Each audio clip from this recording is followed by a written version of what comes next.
Railway group D পোস্টে new recruitment বিজ্ঞপ্তি প্রকাশিত হলো 2024-এ। Government of India ministry of railway recruitment boards থেকে নোটিশটি পাবলিশড হয়েছে। Centralise employment notification number show করছে 0A/2024। রিক্রুটমেন্ট ফর তোমাদের পোস্ট রয়েছে লেভেল 1। তো এই লেভেল 1 পোস্টের জন্য কি তোমাদের এলিজিবিলিটি ক্রাইটেরিয়া সবটাই ভিডিওতে বলবো। তো ভিডিওটা স্কিপ না করে প্রথম থেকে শেষ পর্যন্ত মন দিয়ে দেখো। তো ফার্স্টে দেখো তোমাদের ডেটটা মেনশন করা রয়েছে। তো তোমাদের দেখো ফর্ম ফিল আপের ডেটটা শুরু হচ্ছে 23/1/2025 তারিখ থেকে 22/2/2025 তারিখ পর্যন্ত, অর্থাৎ তোমাদের ফেব্রুয়ারি মাসের 22 তারিখ পর্যন্ত কিন্তু তোমরা এই ফর্ম ফিল আপটি করতে পারবে।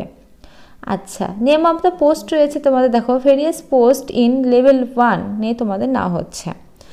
আচ্ছা, এখানে তোমাদের পে লেভেলটা রয়েছে দেখো 18,000 টাকা। তো তোমাদের বলে রাখি এখানে কিন্তু বিভিন্ন অ্যালাউন্সমেন্ট রয়েছে, তো সেই হিসাবে কিন্তু তোমাদের প্রথমে 31,000 টাকা হয়ে যাবে।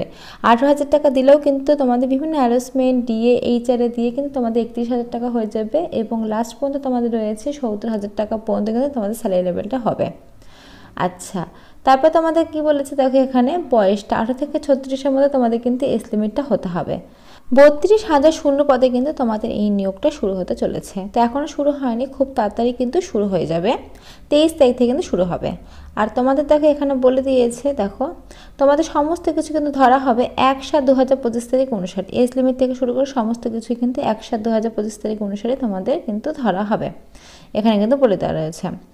আর তোমাদের এখানে কিন্তু বলে দিয়েছে দেখো এক্সামিনেশন ফিস। তো যারা আনরিজার্ভ ক্যাটাগরি রয়েছে তাদের ক্ষেত্রে 500 টাকা লাগবে, আর যারা রিজার্ভ ক্যাটাগরি রয়েছে অর্থাৎ পিডব্লিউডি থেকে শুরু করে যারা রিজার্ভ ক্যাটাগরি রয়েছে এসটি এসসি ক্ষেত্রে 250 টাকা লাগবে তোমাদের কিন্তু এক্সামিনেশন ফিস। এখানে দেখো ক্যাটাগরি ওয়াইজ কিন্তু তোমাদের এক্সামিনেশন ফিসটা কিন্তু মেনশন করা রয়েছে। আর এই যে নোটিশটা, এই নোটিশটা কিন্তু অনেকদিন আগে প্রকাশিত হয়ে গেছে, 28 তারিখে কিন্তু প্রকাশিত হয়েছে, 28/12/2024 তারিখে। তো এই যে এলিজিবিলিটি ক্রাইটেরিয়ার একটা নতুন নোটিশ কিন্তু পাবলিশড হয়েছে, তো সেই নতুন নোটিশটা কিন্তু তোমাদের দেখাবো। আর এটা কিন্তু শর্ট নোটিশ আকারে এই নোটিশটি পাবলিশড হয়েছে।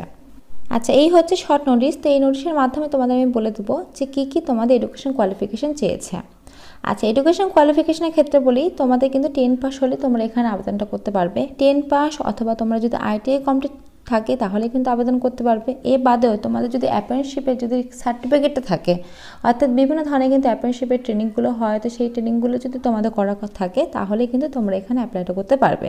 তো শুধু মাধ্যমিক পাস হলেও কিন্তু অ্যাপ্লাই করতে পারবে। এটা কিন্তু গ্রুপ ডি পোস্ট একটা, আইটিআই কমপ্লিট থাকলেও আবেদন করতে পারবে। এমনকি তোমাদের অ্যাপ্রেন্টিসশিপের যদি সার্টিফিকেট থাকে তাহলে কিন্তু তোমরা এখানে অ্যাপ্লাইটা করতে পারবে। এই ডকুমেন্টের ক্ষেত্রে কিন্তু তোমাদের এই যে 3 ধরনের তোমাদের শিক্ষাগত যোগ্যতা বলেছে, এর মধ্যে যে কোনো একটা থাকলে কিন্তু তোমরা আবেদনটা করতে পারবে। তো এই যে নোটিশটা এটা কিন্তু শর্ট নোটিশ আকারে পাবলিশড হয়েছে। তো এর যে বিগ নোটিশটা সেটা কিন্তু খুব তাড়াতাড়ি পাবলিশড হবে। তো যখনই পাবলিশড হবে তখন কিন্তু ভিডিওর মাধ্যমে তোমাদের সাথে সেটা শেয়ার করো। তো আজকের মতো এইটুকুই। ভিডিওটা দেখার জন্য অসংখ্য ধন্যবাদ, থ্যাংক ইউ। আর এখন নতুন আপডেট পাওয়ার জন্য চ্যানেলটা অবশ্যই সাবস্ক্রাইব করে রাখো। তো আজকের মতো এইটুকুই, ধন্যবাদ আমার ভিডিওটি দেখার জন্য।